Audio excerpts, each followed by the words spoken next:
This week's mailbag comes to us from Monique, and this is part 1. I have an imaginary friend named Lisa. She's been real to me for a long time, but because my family hasn't met her, this is what they refer to her as. My son has a Saturday cleaning checklist, which initially he was protesting, but I said, don't blame me, blame Lisa. She told me it was a good idea. 2 weeks in with his checklist, and I think he agrees it is easier to do the checklist than me asking him 20 questions if it's been done. No arguments from him either, as it's his area, which includes his own bathroom and toilet, and he knows that I'll charge him for my cleaning services to do it. My hubby asked for a renewal document late one night. I was in bed already, probably watching or listening to Lisa. I told him to go to the Sunday basket, grab the green slash pocket, turn it to the rear side as it wasn't due for paying that week. Bingo, there it was. He was impressed, and I had remained calm and relaxed with no need to rush out and rummage for this document as I would have previously done. I told him to thank my friend Lisa. My son last weekend had to do an ironing stack. When he complained, I told him to blame Lisa for this. I said, you'll thank her next Thursday night when you're tired and it's the last thing you feel like doing. When it came to Thursday night, I reminded him how good it was to not have to do this task, and it was thanks to Lisa that it was complete. He went for a walk with me instead, and he was grateful to Lisa's wisdom, and then this Saturday, he happily ironed the uniform as the lesson had been learned, winning with Lisa. Then on Mother's Day, we had a late invite to join friends at a golf driving range, but I was on food for supper at church at 5 p.m. It was now 3 p.m. and had planned to cook something for church. However, it was such a beautiful sunny day, and I knew what Lisa would do. She wouldn't cook. I rummaged in my freezer, and I pulled out an emergency savory tart, defrosted it, and packed our previously organized car, and off we went to golf. We had everything we needed to go straight to church. This step, too, is a process improvement that I've learned from Lisa. My planning has increased my productivity, but particularly on this occasion being a Sunday and because it was also Mother's Day, a boundary improvement. I chose to do this because Lisa had told me the night before that she chose not to cook to free up her time to concentrate on her business. I was choosing on this special day to focus on my enjoyment and time with my son, who is adopted. See, Lisa and I have many things in common, and that's just another reason why we are friends. Do you have an Organized 365 success story? If so, we would love to hear about it. Please send us an email at customerservice@organized365 and tell us how you have taken back your home, your paper, and your life with Organized 365.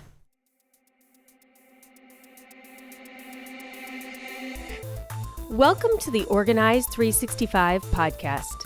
I'm your host, professional organizer, productivity expert, and motivational speaker, Lisa Woodruff.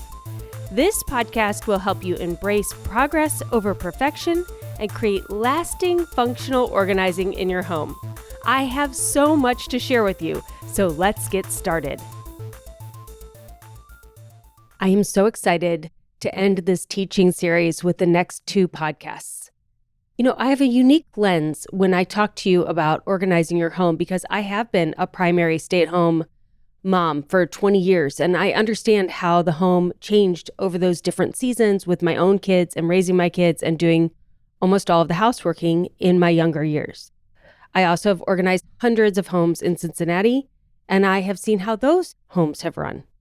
And now, as the owner of a company that employs 12 employees, I understand growing a company from an idea in my head to someplace that people actually go to work and have healthcare and 401k and all of these things. And with my training in college as a teacher and having taught every grade from 3-year-old to 8th graders, I have seen how classrooms run. And just recently, I realized that I understand organizing at a different level because there are strengths in each of those areas. There are things that classrooms and teachers do that create organization that are different than the organization that you create at home and different than the organization that you create in a workplace.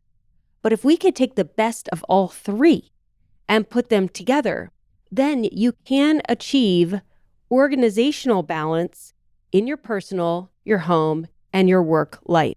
So in these two podcasts, I want to share what I have learned and observed as a teacher and a student to help you see your home differently, and you can extrapolate it to your work environment as well. So in this podcast, I want you to be selfish, and I want you to just think about you. And you may already know what your learning style is, or you may not. I'm going to go through the 4 learning styles that there are. We all have a little bit of every 4, but there's one that we tend to gravitate to more, especially if we're learning something new. So I'll go through those 4 learning styles.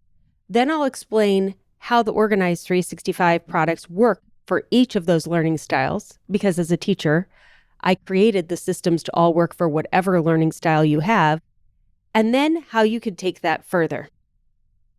So let's talk first about the 4 learning styles. When I say them, you might already know which one you are, so you know what's coming. The first one I have on here is an audio learner. I am an audio learner. You're listening to an audio podcast, so you might be an audio learner. I'm like, why wouldn't people listen to podcasts? Well, some people, they do not learn through listening. Like, they need to be able to see something or do something that it's too passive for them, and they do not learn that way. I love to listen. I listen all the time. I think it's why I wake up in the middle of the night for the slightest little noise. So I run a fan in my bedroom like I'm in the middle of an airplane so I can sleep through the night. Like, I am so auditory. I cannot not hear a conversation that's going on around me. I cannot tune those things out. So I'm an audio learner. The second one is kinesthetic. This is where you learn best by doing things, like doing the science experiment, getting in there and trying to organize the space, and then going back and listening to me or watching the video. Like, you need to see what is it you're organizing before you can even watch a video or listen to how to organize that space. The third kind is a visual learner. This is someone who learns best by seeing a picture, seeing a diagram, seeing a video. Like, if you love YouTube, you are probably a visual learner. And then there's reading and writing. People who read books and take notes and highlight books and write in the margins and rewrite their notes over and over and over again. And what's interesting is I am all of these people, and you are probably all of these people too. But there's one that like is your natural go-to, and then you tuck the other ones in there. I also have no scientific evidence for this, but it's just my observation. When you are a lifelong learner, I mean, I love learning. I have always loved learning. I was not a great student in my grades. I had A's, mostly B's, and a floating C that drove my mom crazy because it always changed what subject it was in. But I always understood the content that was being presented to me because I loved learning. Just wasn't really good with the detail part. And when I was 16, they found out I was dyslexic. That's why my spelling has always been atrocious. Like, you could put an I and an E in any or every word that I read, and I just don't even see them. They could dance around in there. They could do flip-flops. It doesn't matter. I just don't see those vowels at all. I don't know why. And I skim things, and then I don't always have good reading comprehension. But if I'm listening, I can remember a lot of things. And there are pluses and minuses to that. A big minus currently where I am in my career is that I know that I've heard things before and I could share them with you, but I don't remember where I heard them or whose quote it was. So, I just don't have that skill. So when I looked up learning styles in order to do this, auditory was the first. That is my preferred learning style, and you're listening to a podcast. So we're going to start with the audio learning style. In Organize 365, podcasts are a great way to learn, to change your mindset, to get intrigued, and understand how to organize a space.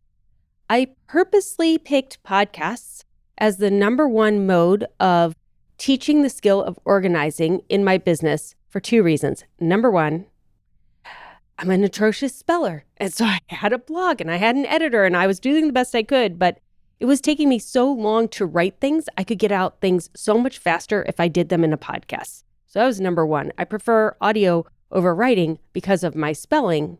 But also, I now know an audio learner also processes through speaking.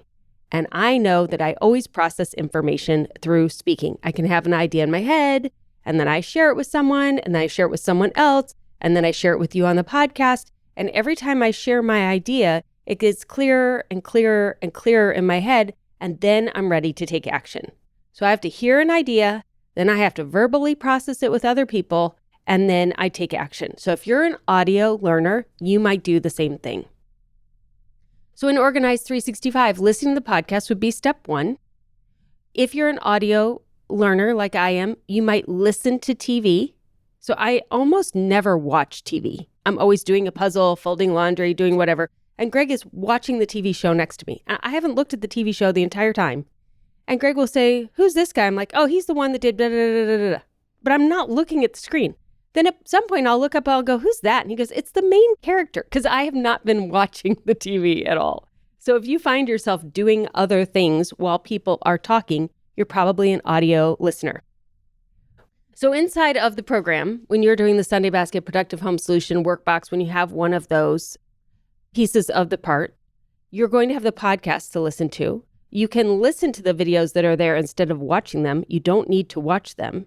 And then inside of the community app, that's where you then would talk to the other people that are doing the same thing that you're doing in the Sunday Basket, in the Friday Workbox, in the Productive Home Solution. And that typing, talking is helping you process through this audio idea that you have before you go in and actually do the work inside of your home. Also, if you're an audio listener, you probably re-listen to podcasts or you re-listen to videos before you're ready to start that activity again. One of the things that I have done that really is helpful and a suggestion for people who are audio and speaking learners is to take notes after you listen to a podcast or an audiobook or a documentary that you really want to retain the information. Take the important takeaways and write them in some kind of a planner. I started doing this a couple of years ago. I listened to so much content, like usually 2 books a week and 10 podcasts, and then just constantly. There's something in my ear all the time. And when I listened to a podcast that really, I was like, wow, I hadn't thought about that before that way. I often will wait a couple days, sometimes a month, and then I'll re-listen to that podcast again because I always get so much more out of it the second time. And then I will take notes in this little planner I have. I have a little planner, a little journal that I use once a year. I do it in our Organized 365 planners, and then I transfer it into a journal that I keep year after year. It's a new thing that I'm doing. Because I'm an audio learner, and I told you that I record podcasts because my spelling is atrocious, the second reason why I prefer to grow Organized 365 through the audio podcast lens is because there is no picture to see. Like, I love that there's no picture, because when there is no picture and that is stripped away, the words are stripped away and all you can hear is the audio of my voice, your brain is then able to create its own picture. So when I'm talking about organizing my kitchen or organizing my closet or how I organize my day, you are not looking at my calendar or my kitchen or my closet. You in your head are shown a picture of your own kitchen and your own closet and your own calendar, whether that's a physical or digital calendar, it doesn't matter. Didn't you see the picture in your head, or didn't you think about, oh yeah, my calendar, my computer, or my closet, my kitchen? You're thinking about your space. When you're thinking about your space, so the picture in your head is yours, and then I give you some information about modifications you could make that may make it more organized, you can immediately go, oh, that's a good idea. I should try that. Or no, mine's better than that. Or I've already done that. Like, you immediately do all of those things. Whereas for me, when I do sit down and watch a video, because I'm not a visual learner, I see that as the done picture that I then need to match in my house. And I may not have that organizer or that size kitchen or that many clothes or that app to organize. And then I get hung up on the aesthetics of that room versus the function of the organizing that's being discussed. So that is why I prefer audio. The second kind of learner, which I think is actually everyone, are kinesthetic learners. These are the kids in the classroom that are tapping their feet and, like, can I get a drink of water? Can I get another drink of water? And they're doodling little notes everywhere because they need to move. Like, they need to move when they're being instructed, and they learn best by actually doing. And frankly, I think we all learn. Who do you know that doesn't learn best by actually doing whatever the thing is? I don't know anyone who doesn't really cement their understanding by doing. But some people, they really need to do things first. They're hands-on learners. And in the Organized 365 products, you're the people that are in the community sharing, looking at what other people have done, wanting to do things with other people, like doing the workshops together, doing the co-working time together, doing the retreats. You'll hire the in-home professional organizer so you can do it with them and watch how they do it, so then you could do it the same way. You love the physical planner and the physical products because there's something to do. There's a place to put this. There's an instruction manual for how to do that. And you love the real life examples in the courses because you're like, okay, so that's how she did her silverware drawer. She says, get all the silverware out. Okay, I see all of my silverware. All right, I'm going to sort it. I'm going to put it back in. And so that kinesthetic part of doing the organizing is when you may be listening or watching the video and you're like, I don't know if that's going to work. But then when you actually put everything on the counter, you go, oh, I get it now. Like, it's when you're in the process of doing it that it clicks. It doesn't click in the video. It doesn't click in listening to it. It clicks when you do it. So some benefits for you about how you can implement kinesthetic organizing into organizing. Well, first of all, it's all kinesthetic, but also read how others are organizing that space inside of the community. And be okay with redoing areas that you already have organized. Now, everyone is going to reorganize areas 3 times because the first time, you're going to make some progress. And you know how I say it takes 3 times through any space before it's truly organized. For kinesthetic learners, especially, it's going to take 3 times through because the first time you're doing it, that's when you're actually getting the learning. You're not implementing what you understood from the video or from the auditory. You're like literally looking at your own stuff, and in the process of doing it, that is when it is clicking. So because it is clicking as you're doing it, you can't possibly get it all the way to done. So be okay with the fact that 120 days from now, you're going to redo the silverware drawer. But when you do it this time, you have the learning from the first organization experience to capitalize on. And I think just this is a good time to break and say that understanding your learning style is going to give you permission to really go deep into whichever learning style you have. So if it's auditory, I had a podcast I loved. I started all the way back at the beginning. I listened to them all again. It would take you a long time to do that in Organized 365, but I know a lot of you do.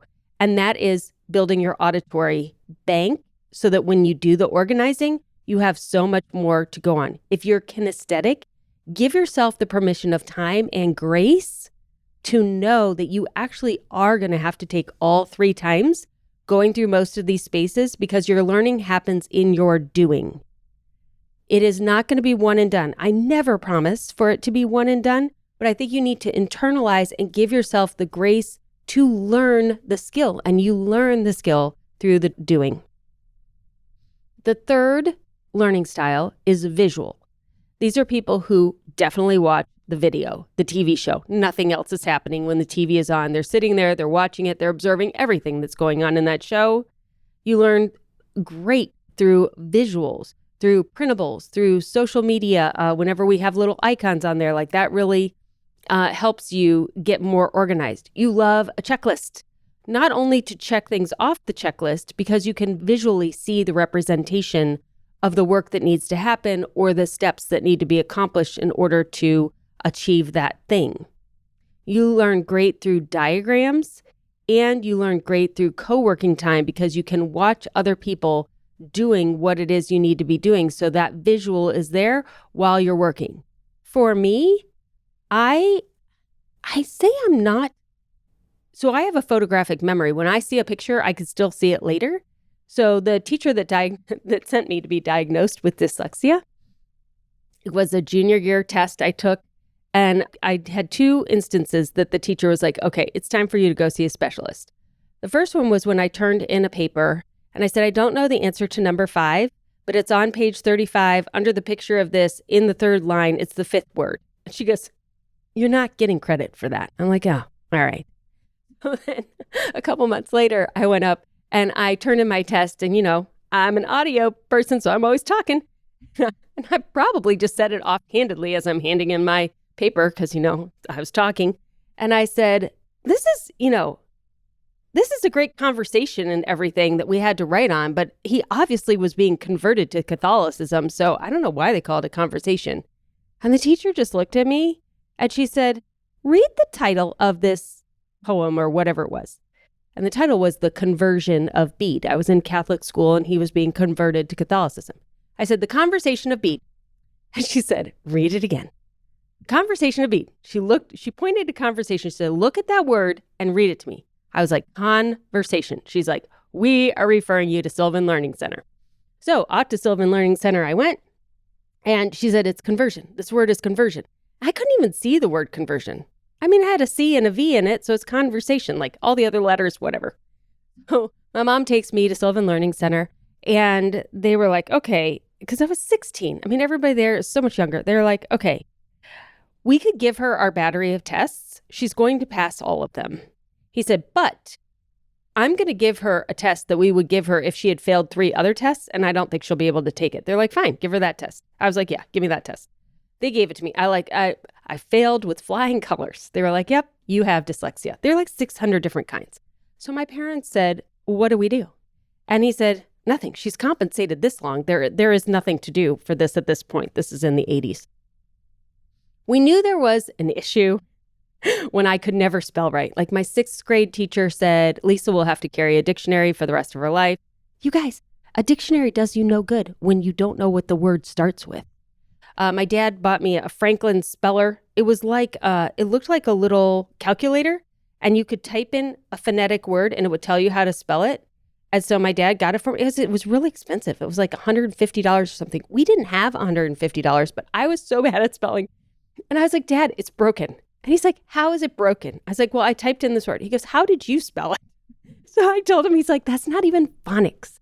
I remember being in college for teaching kids, and they were like, that's when I learned phonics. I learned phonics in college still. Not very good at phonics. I don't see it. So I am visual, like I could do puzzles until the cows come home. I can visually memorize things, but I'm not a good speller. And so you can have different categories of each of these learning styles that are strong and other ones that are weak. And trust me, I have tried to grow the spelling gene. It's just not even in my brain. It's missing. That one is just missing for me. And that's okay. You don't have to be strong in all of these. Just know which ones are your strengths and then which ones are your secondary. So if you are a visual learner, then that is going to be really helpful for you to put the checklist for the productive home solution on your refrigerator, like the 100 days that are in the current planner now, or when we get to the new planner in 2023, there are going to be checklists for each category. If you're organizing personal or if you're organizing family, go ahead and make a copy of it or tear it right out of the planner and stick it right on the refrigerator. That is going to keep you going. It's going to help hold you accountable, and it's going to give you some structure for you then to do the tasks. For the Sunday basket has a checklist, a weekly checklist, and it has a planning sheet associated with it in your dashboard. Print those out by the dozen. Keep them in a slash pocket in your Sunday basket. Grab one every single Sunday and use that to guide you through planning your next week. So definitely use those checklists. This is an idea I came up with. If you're making a checklist, add emojis to each of the things on your list. So I have an app called AnyList, and I have in there everything I want to do on Saturdays in order to keep our household running. It's in addition to my Sunday basket, so I don't forget, like give the dogs their flea and tick medicine or whatever. So Saturday morning, I look at this checklist, and I have to order baby gates right now. So I would be at work. I'll just add that to that checklist, and then I'll check this checklist as part of my Sunday basket time. Well, on that checklist, I have a little picture of a basket. It says Sunday basket. A little picture of laundry, and it says laundry. And what is the third one? Bill pay, a little dollar sign, and then bill pay. These are 3 things I do every single week, no matter what. And they're at the top of my list. And they have little emojis next to them. And that just reminds me, oh yeah, Sunday basket, laundry, bill pay. I have to do those 3 no matter what. And then I have a little section under that has a bunch of stars and it says goal. So underneath that are all the things I've thought about that I might do. And I can reorganize that list. On Sunday, I just start pulling things up to the top. And then my job is to get everything done in that app at the top before I hit that goal line. And then once I hit that goal line, I'm allowed to be done for the week. So that's another way that I organize. So that is a visual way of organizing my to-do list, and adding those emojis to the things that are done every single week add more weight to them and help me see that list as more of a picture than just a list of words. And then lastly, highlighting things. As a visual learner, when you are reading or doing anything that is printed, highlighting is really going to help you because you'll see those highlighted words. So in any workbook that you have, in the Productive Home Solution Planner, any printables that you print out, go ahead and highlight them. Like highlight all of your books. All of my books on my bookshelf have highlighting. And recently, I've started highlighting using our highlighters and getting more organized. I'm reading some factual books, basically putting myself through my own PhD. I've ordered all of these books about the history of homemaking and the history of home economics and gender equity at home, all these nerdy books that I'm reading. And I can highlight, but I'll end up highlighting the whole book. So what I've now done is any book that is referenced in a book that I might want to read, I highlight in pink because that's like networking or an idea of how to rabbit trail into the next iteration of whatever I am reading. I highlight in green anything that is pertinent to this book, and then on and on. I don't have my colors totally solidified. I think blue, I highlight anything in blue that I think our team needs to know from this book that would influence and make better the products and services that we have. So now I read books and I highlight in multiple colors. Often, because I'm auditory primary, I listen to the book first, and then if I love it and see a lot of applications, I buy the physical book and then I read it, like I skim read it how I do, and I do all this highlighting, and then that way I'm able to pull the information out. So that leads to our last kind of learning, which is reading and writing. People who have a primary reading and writing learning style love to read. I mean, love to read. You're the person that they were like, stop reading. You have to go to bed. Stop reading. You took a book everywhere. Like you love to read and you love to write and you love words. You see every single spelling error that I make probably. Oh no, but you love reading and you like note-taking. And do not stop note-taking. It is okay to rewrite your lists and your goals over and over and over again, because this is how you learn and this is how your brain really remembers, yes, this is something that I want to do. You also like to reword main ideas and principles after you've taken notes. So you learn by rewriting those concepts. And then you organize information in different spreadsheets and Word documents. And you take these ideas and you keep moving the words around. And in moving the words around, that is how you really internalize the learning.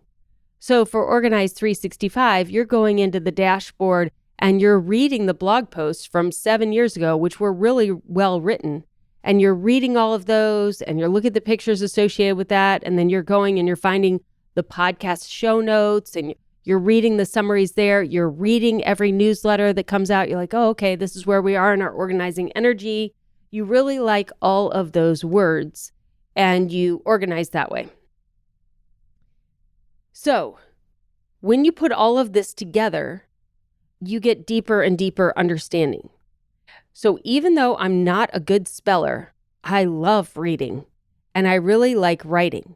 And because I have that visual component of being able to see a picture in my head, even after it is gone, the way that I got through college was I used note cards. And I would take white note cards and I would chunk the information that I had to learn for whatever class into different colors. So let's say I was taking a test on, I don't know, home organization. The chapters were personal organization, family organization, storage organization, and paper organization. I would give each of those sections a color. And then I would do the note cards by color. So I'd have all the personal organization would be pink, and all the family organization would be blue, all storage organization would be purple, and all of the paper organization would be green. And I would write my note cards in those colored pens. And then on the other side, I would just put in black ink, I would say family organization. And then I would have to quiz myself, like, what is family organization? Then I flip over the card and I would see in pink everything that it was. I am such a visual processor, like I see things perfectly, that if I made my note cards in 2 different sittings and my handwriting was slightly off, when I quizzed myself through my own note cards, I would know the answer because of the way I had written the word. I mean, bizarro. So whenever I would rewrite my note cards so that I would trick myself to actually learning the information. So I actually did all 3. I did 3 of the 4 learning styles in college, except for the listening to it and the talking part, which had I known I was audio, that would have been better. So I did the kinesthetic of writing and quizzing myself. I did the visual of memorizing the index cards. And I did the reading and writing of redoing those index cards over and over and over again. So if you think back to when you had to study for a test or the highest level of school that you had, how did you get through that? That will help you with what kind of learning style you have. And what we tend to do is default to whatever the teacher who is teaching us, their preference, because that's usually how they teach and that's usually how they evaluate us. And so then we need to conform to that teaching style. You don't have to do that at home. It's your house. You can learn however you want. Organize 365 gives you every single modality of learning. So take the one that is the best for you and then move on to the next one. So I'll leave you with one last story of learning for me. In college, I did needlepoint, cross-stitch needlepoint, because I'm kinesthetic and a busybody and I've got to keep going. And I just want to listen to the lectures, right? So I'm in class and I would sit all the way at the back because I'm needlepointing. So it almost looks like I'm not paying attention, right? Like you should be sitting there, eyes on the teacher, writing the notes. But if I did that, then I didn't hear half of what the teacher said. So I would sit in the back and I would needlepoint and then I would get the looks because can you imagine really an 18-year-old, like a grandma in the back of the classroom, needle pointing? It's totally what I was doing. And so halfway through that semester, I was like, okay, I'm tired of people looking at me. I'm going to sit here and I'm going to take notes. And I ended up failing that class where I was doing just fine before I did that. Because when I would then go to take the test at the beginning of the semester, when I had been needle pointing and I would read the questions on the test, I literally in my head could see where I was in my needle pointing project when that was discussed in the class, and I'd be able to answer it. When I took the test after I had sat there and taken notes, it looked like I was a student. I failed out of the class. Like it did not work for me. So give yourself the grace to learn as an adult learner the way that you are uniquely wired to learn. All of these learning styles are great. All of them aid in making a more rich, well-rounded experience in learning. But the primary one, your primary learning style, if you squelch that one and think, oh, I should learn best through videos, or I should learn best through listening. If you're not a podcast listener, you're going to miss a lot of this. It would be better for you to just read the show notes and go over into the course and watch the videos and go into the community and ask the questions. So really hone in on what is your learning style and how can you best grow in your own learning, because next week I'm going to teach you how to set up your household like a classroom, and we need to know what your learning style is so that we then can find out what your family members' learning style is.